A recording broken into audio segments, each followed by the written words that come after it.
Welcome back to my channel. I'm Traben. These are my tomes. A storm is brewing outside, but come hell or high water, I will always endeavor to let you know what I read in the last week. Let's talk about it.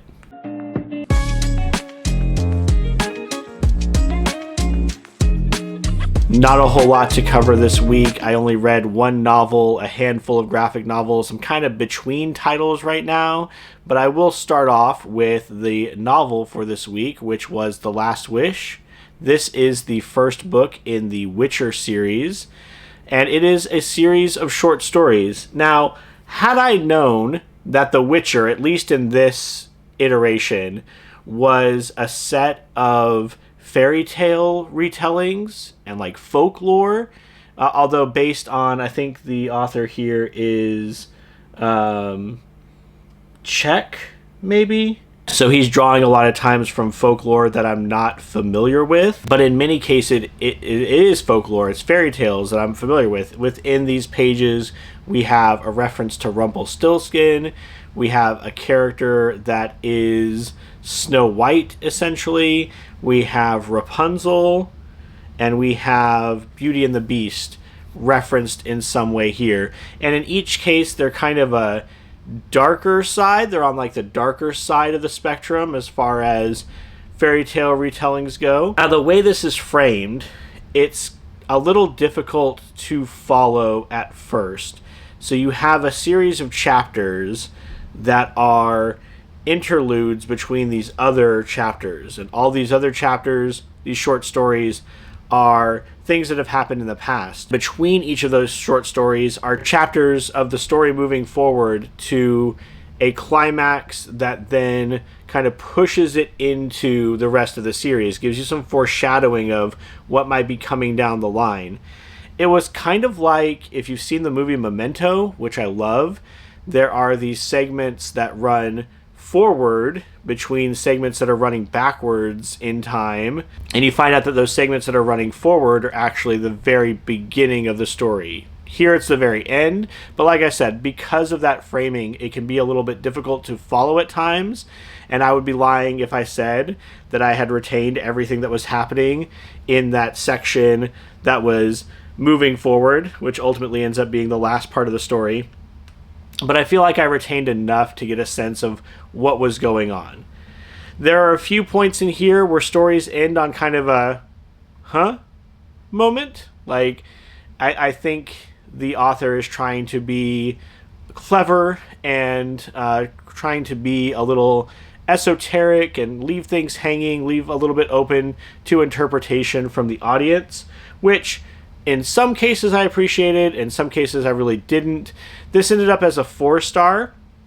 I absolutely love the world, the characters, the world building, but the framing, again, was a little bit difficult to parse. A few of the stories were ultimately forgettable. Like, I read through them and then I picked up the book to start the next story, and I couldn't remember how the last one ended. So I'd have to go back and reread it and kind of remind myself, oh yeah, this is how that story wrapped up. My favorite story out of the collection was A Question of Price. Now, if this is based off of a folklore story, I'm not really sure, but it definitely deals with the magic of promises, and specifically this thing that's like a surprise promise. It painted a world that is very much in the poetic magic realm. So we don't explain how magic works in this universe. It just kind of works in a way that's cut off from us and rather esoteric. But rightly, magic more often leads to problems than it does solutions, which is what you want to do when you have that kind of system. So A Question of Price was really interesting. It kind of gave me, at parts, the Green Knight vibes, if you're familiar with that Arthurian legend, but quite a bit different, and again, was the story that I appreciated the most in this collection. I would definitely check this out if you're a fan of fairy tale retellings, because like I said, I was completely ignorant of the fact that that's what was contained in here. Or if you just like interesting magic systems that aren't going to reveal all their secrets. You want that little bit of mystery still with how does magic work. They explain to you that magic works and kind of some of the effects it can have, but they don't go into the nitty-gritty of like a Dresden Files where you explain all the rules and systems. Another one that I could think of would be like Full Metal Alchemist, right? So you're not getting like a list of rules and bans and the way exactly how you perform magic. Just more of a feeling of how magic works, how it operates in the world. And like I said, more often than not, it's causing problems rather than solving them. So, yeah, definitely one to check out. Really enjoyed it, and I plan on picking up the sequel. Moving on to the best thing I read this week, we have Akane Banashi number 13. Now, obviously, if I'm on volume 13, I'm really into this series. This is pretty far into the story, but I have to tell you that this was hitting a lot of emotional vibes and ran a very nice spectrum of emotions within this very short volume. It only took me about 40 minutes to read through the whole thing. And Akane, our main character, isn't even the focus. It's one of her Aneki, one of her seniors in the family, in the troop she's in for learning Rakugo, and he's going up for a very high title within the Rakugo industry. Not quite the highest title, but very close to it. It's also the rank that Akane's father was going after, and that entire year got dismissed by the head judge, who's still there judging this contest. So there's a lot of feelings wrapped up in this, both from this character's perspective as well as from Akane, who is trying to see, like, is it possible to reach these heights, or is this one judge going to consistently just deny anybody this rank? It also deals with Akane's father, because he was this character's Aneki, he was his senior, and so he had to watch his mentor figure, his like older brother figure, fail at this, and now he's coming back trying to get that rank and trying to put on an excellent performance. There's a lot of things that we've touched on throughout the volumes of this series that come back, talking about crowd control, talking about do you do what the audience wants versus what you want to do. The performance runs through so many emotions. There were parts of this story that I was laughing out loud at the beginning. The crowd was not reacting that way, but I definitely found it very funny. And then by the end of it, it became incredibly emotional, and you could really get the sense of this particular artist's depth, which was recognized at the end. So, I mean, I can't recommend this series enough. I've talked about it, discussing how Eiichiro Oda recommended it. I've had a video talking about the first, 7 or so volumes. These are coming out quick, too. I want to say Volume 12 only released, maybe a month and a half ago. So it's one that we have a lot coming out for. And I'm really enjoying the story. If you like sports anime or sports manga, I think this is an excellent pickup.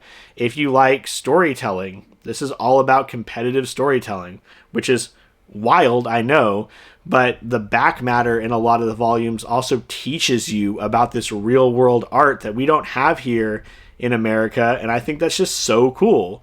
It's so infused with that Japanese styling and that Japanese culture. It's telling this very heartwarming story, and it's doing so in a consistently entertaining way.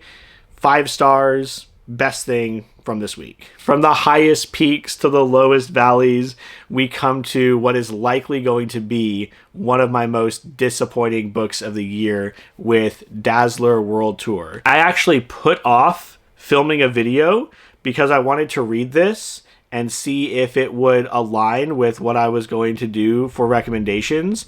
If you're not familiar with Dazzler, she is an X-Men whose voice can create light effects. She is a performer. She's a singer. What I understand, she had a very solid run in the 80s, but this ain't it. This story is disjointed. There are parts of the art that don't work. There are parts of the story that don't work. The author seems obsessed with putting in full lyrics for songs that I did not read because they were not very good, and it doesn't translate well into a comic. Not only would they sing most of the song within the comic, and they're like the most basic rhyme schemes, the most basic like emotions, observations, the weakest kind of metaphors. Not only would they do that, but every chapter ended with like the sheet music, the sheet notes for the song, like all the lyric sheet, not the actual music, just the lyric sheet for the song, because I think the author was so proud of what they had come up with. But again, they're not very good. This is so poorly written that I was convinced that one of the characters must be evil, because in one moment she's saying, "Oh, let the security take care of this. Don't worry, they've got you. Nothing possibly is going to go bad." And then when things do go bad and security shows up, she goes, "Oh no, let Dazzler take care of it. She's holding her own. She's doing just fine." And then afterwards, she gets on Dazzler for engaging in the fight.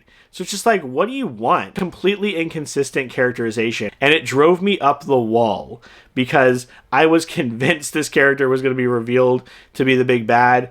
The villain reveal at the end was also incredibly weak. It was not interesting. It's been done a million times if you follow X-Men comics. And it didn't add anything to the story. So what this ultimately ends up being is a bunch of disconnected stories. There doesn't seem to be any kind of overarching narrative. Nobody seems to learn anything from it. There's nothing to take away from it. It tries to go for like a unification message of like humans and X-Men, because right now X-Men are on the outs. Like they have a really big PR issue, and so Dazzler is trying to use her talents and use her platform to bridge that divide, but not succeeding, not doing a good job, ends up making things worse in a lot of cases. So yeah, I don't understand the point. I don't understand what this was supposed to be about. It got 2 stars. Again, probably one of the most disappointing things I read this year because I was so excited about it. I loved Dazzler as a concept, as a character, but the execution here was just so bad. Finally, we'll end on the most esoteric read that I had this week, the most unusual read, and I knew going into Bear Pirate Viking Queen that was going to be the case, because I struggled to find anywhere online that could give me a decent explanation about what this story was about. And having read it, like, I get it. I understand why that is now. So, Bear Pirate Viking Queen is about colonialism, and it's about free will, freedom, about people in power taking advantage of those without power, and it's told in such an odd way. You have these figures like the Queen who are standing in for an entire group of people. They are basically emissaries for all people in power. The Viking is a avatar for all those who rebel against the colonialization of their homeland. The bear is there too. I think he's supposed to be something to do with freedom.